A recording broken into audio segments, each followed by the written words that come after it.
السلام علیکم friends, welcome back to my YouTube channel Mazhar reacts. So ہم نے کل کی ویڈیو دیکھی اینڈ میں نے کل 2 ویڈیو اپلوڈ کی ہیں فرینڈس. دونوں بھی ریئیکشن ویڈیوز ہیں. پہلی تو محمد صاحب کے لیے پارٹ 10 اینڈ دوسرا جو تھا ہمارا لائف چینجنگ بیان آن استغفر اللہ کی فضیلت استغفار کے فائدے. آئی ہوپ آپ کو دونوں ویڈیوز بھی بہت اچھے لگی ہوں گی. تو چلیے ہم بنا ٹائم ضائع کیے آگے بڑھتے ہیں اینڈ لیٹس واچ ٹوگیدر محمد صاحب کے لیے پارٹ 11. چلیے اب آگے سنتے ہیں. حضرت خدیجہ طاہرہ رضی اللہ تعالیٰ عنہ کے ایک چچا زاد بھائی تھے جن کا نام ورقہ بن نوفل تھا. انہوں نے عیسائی مذہب اختیار کر لیا تھا اور وہ بہت بڑے عالم تھے. ایک دفعہ حضرت خدیجہ رضی اللہ تعالیٰ عنہ اپنے چچا زاد بھائی کے پاس ملنے کے لیے گئی اور حضور پاک صلی اللہ علیہ وسلم کی یہ ساری باتیں بتائی جو انہوں نے میسرہ کی زبانی سنی تھی اور خود انہوں نے اپنی آنکھوں سے بھی وہ سب باتیں اور وہ سب منظر دیکھا تھا. ورقہ بن نوفل نے حضرت خدیجہ رضی اللہ تعالیٰ عنہ کی جب یہ ساری باتیں سنی تو حیران ہو گئے اور کہنے لگے کہ اے خدیجہ، اگر تمہاری یہ باتیں سچی ہے تو تم یہ سمجھ لو کہ یہ محمد صلی اللہ علیہ وسلم اس امت کے آخری نبی ہے.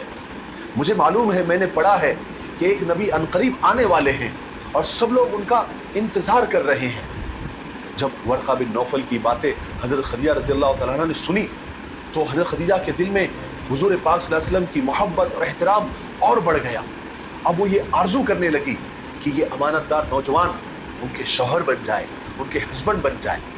اور یہ آرزو اتنی بڑی کہ ایک روز حضرت خدیجہ رضی اللہ تعالیٰ عنہ نے ایک نفیسہ نام کی عورت جو ان کی سہیلی تھی، دوست تھی، ان کو بلایا اور ان سے کہا کہ تم محمد کے پاس جا کر صلی اللہ علیہ وسلم میرا نکاح کا پیغام دے دو.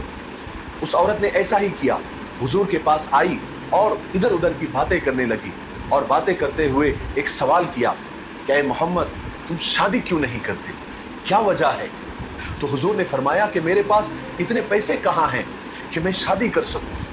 تو نفیسہ نے کہا کہ اگر اس کے بغیر ہی آپ کو حسن، جمال، دولت اور عزت مل جائے تو کیسا رہے گا؟ حضور نے فرمایا کہ آپ اتنا گھما پھرا کر کیوں بات کر رہی ہے؟ آپ بتائیے کہ وہ کون ہے؟ نفیسہ نے کہا کہ خدیجہ. حضور نے تعجب سے پوچھا کہ وہ مجھ سے شادی کیسے کر لے گی؟ وہ کیسے راضی ہوگی؟ چونکہ حضرت خدیجہ رضی اللہ تعالیٰ عنہ اپنے حسن، جمال، دولت اور پاک بازی کی وجہ سے پورے مکہ میں مشہور تھی. مکہ کے بڑے بڑے سرداروں نے اپنے نکاح کے پیغام بھیجے تھے اور سب حضرت خدیجہ سے نکاح کرنا چاہتے تھے، مگر حضرت خدیجہ سب کو انکار کر دیتی تھی اور حضرت خدیجہ کا انکار پورے مکہ میں مشہور تھا. اسی وجہ سے حضور پاک صلی اللہ علیہ وسلم کو یہ خیال ہوا کہ جب وہ ہر ایک کو انکار کر دیتی ہے تو مجھ سے کیسے راضی ہوگی. تو نفیسہ نے آپ کی باتوں سے ساری چیزوں کا اندازہ لگا لیا، آپ کے خیال کا اندازہ لگا لیا، آپ کے ارادے کا اندازہ لگا لیا.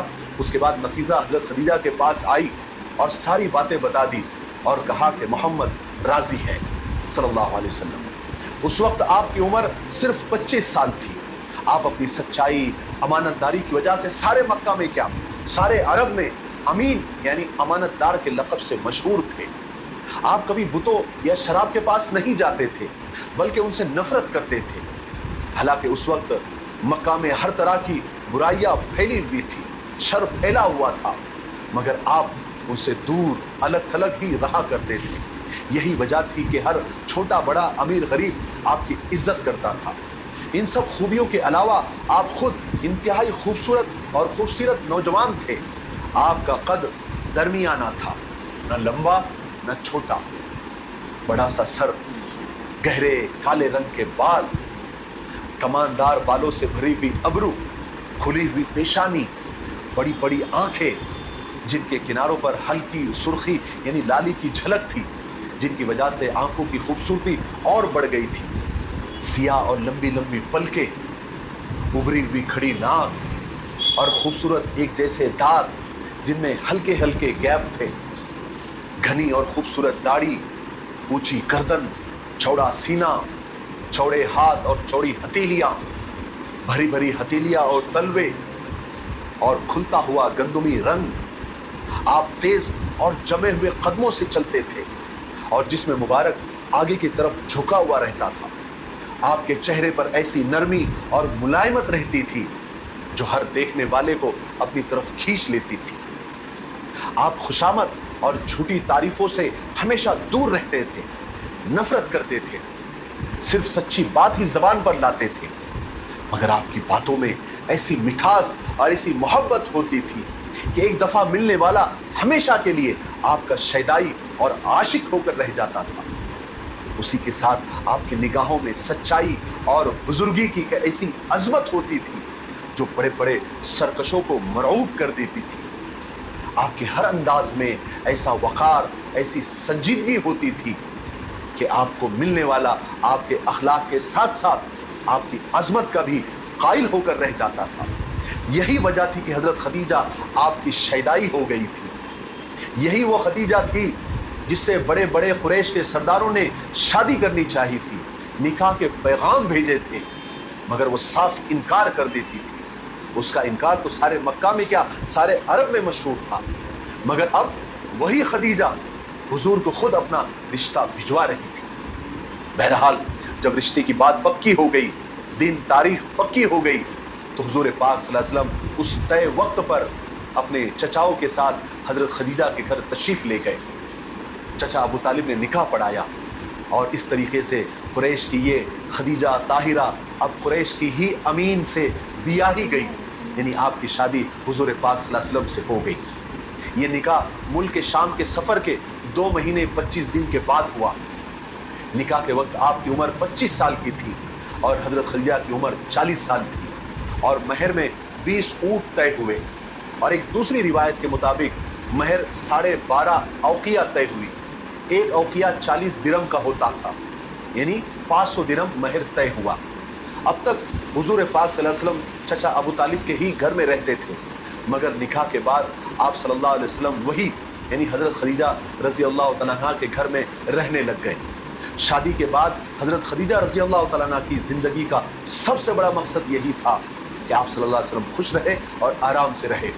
चूँकि हुजूर पाक सल्लल्लाहु अलैहि वसल्लम को तन्हाई और सुकून पसंद था, ऐसी जगह जहाँ शोर और हंगामा ना हो, चिल्ला पुकार ना हो, तो हजरत खदीजा रज़ी अल्लाह तआला अन्हा अपनी ताकत भर इस बात का ख्याल रखती थी और कोशिश करती थी कि हुजूर पाक सल्लल्लाहु अलैहि वसल्लम को कोई भी और किसी भी किस्म की कोई तकलीफ ना हो। और हजरत खदीजा रज़ी अल्लाह तआला अन्हा ने एक बहुत बड़ा काम किया कि अपनी सारी माल और दौलत हुजूर के कदमों में डाल दी, यानी हुजूर पाक सल्लल्लाहु अलैहि वसल्लम को अपना सारा माल और जायदाद और दौलत वक्फ कर दिया।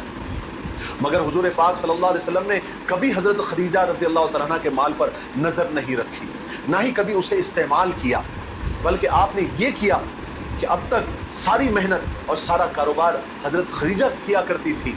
शादी के बाद आप भी उस कारोबार में हाथ बटाने लगे, बल्कि सारा इंतज़ाम आपने संभाल लिया और आपने अमानतदारी, दयानतदारी, ईमानदारी के साथ ऐसा कारोबार किया, ऐसा व्यवहार किया, ऐसे मामलात किए कि उस कारोबार में खूब बरकत होने लगी और प्रॉफिट और नफ़ा कई गुना बढ़ गया। और हुजूर पाक सल्लल्लाहु अलैहि वसल्लम हज़रत खदीजा के साथ बहुत अच्छा मामला किया करते थे।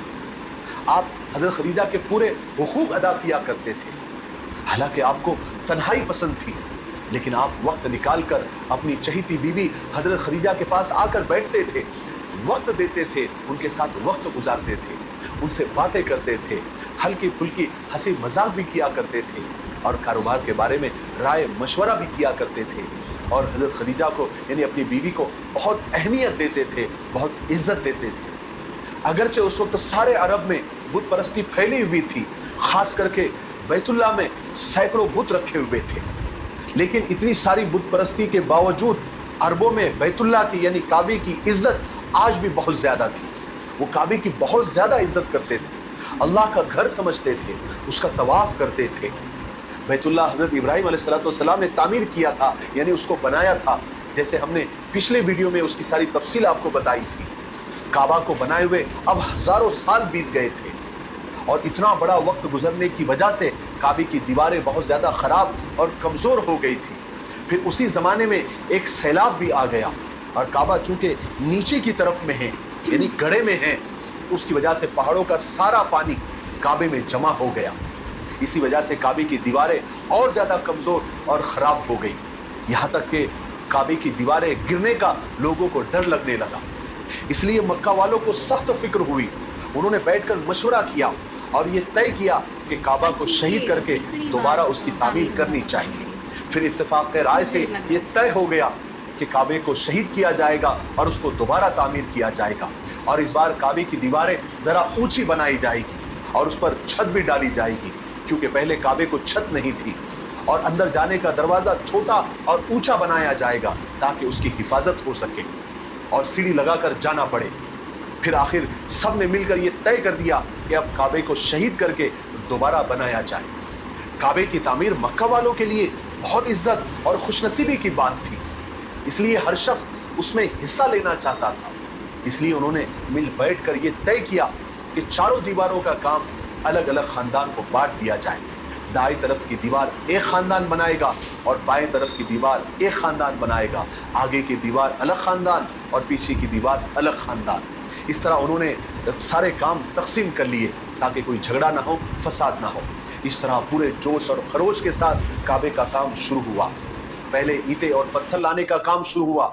उस वक्त हुजूर पाक सल्लल्लाहु अलैहि वसल्लम की उम्र 35 यानी 35 साल की थी।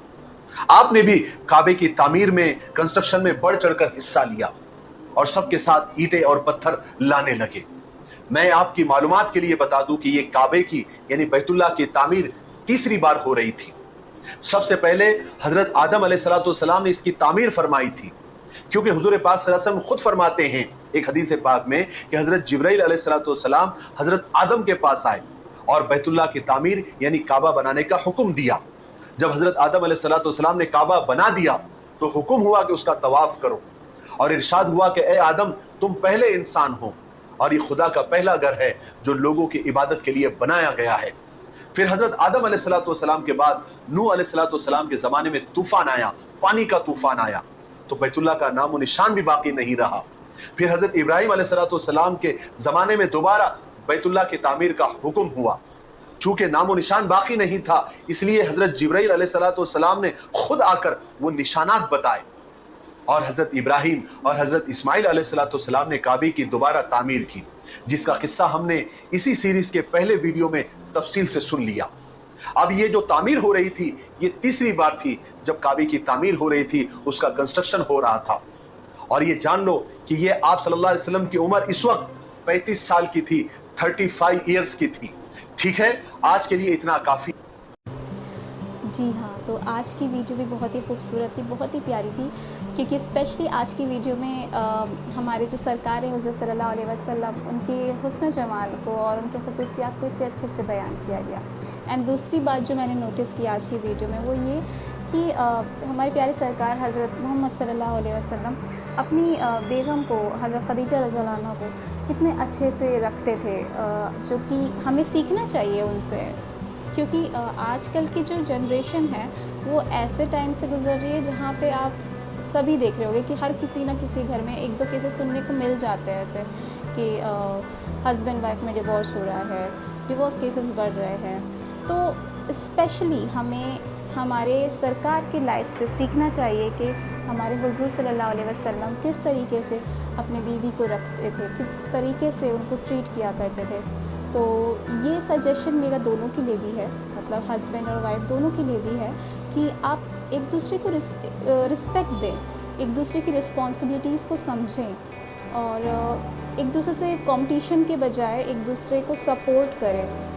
और आप ये भी देखें कि उनको क्या पसंद है, उनको क्या नहीं पसंद है। ये अगर आप जानने की कोशिश करेंगे तो सामने वाला खुद से ही उसके दिल में आपके लिए रिस्पेक्ट आएगी, उसके मन में आपके लिए प्यार भी आएगा और रिस्पेक्ट दोनों आएंगे। तो अगर आप खुशगवार लाइफ गुजारना चाहते हैं और अगर आप पुरसुकून ज़िंदगी गुजारना चाहते हैं तो आपको एक दूसरे को टाइम देना होगा, एक दूसरे के लिए टाइम निकालना पड़ेगा, एक दूसरे को सपोर्ट करना पड़ेगा। तो ये थी आज की अच्छी इन्फॉर्मेशन मेरी तरफ से शॉर्ट में। और अगर आपको हमारी आज की रिएक्शन वीडियो पसंद आई होगी तो प्लीज़ इसे लाइक शेयर ज़रूर करिएगा और हमारे चैनल को सब्सक्राइब भी ज़रूर करिएगा दोस्तों। तो चलिए आगे बढ़ते हैं और इंशाल्लाह मिलते हैं हम नेक्स्ट वीडियो में। तब तक के लिए दुआओं में याद रखिएगा और हमारे रिहाई की दुआ करते रहिएगा इंशाल्लाह। एंड تب تک کے لیے اللہ حافظ، فی امان اللہ.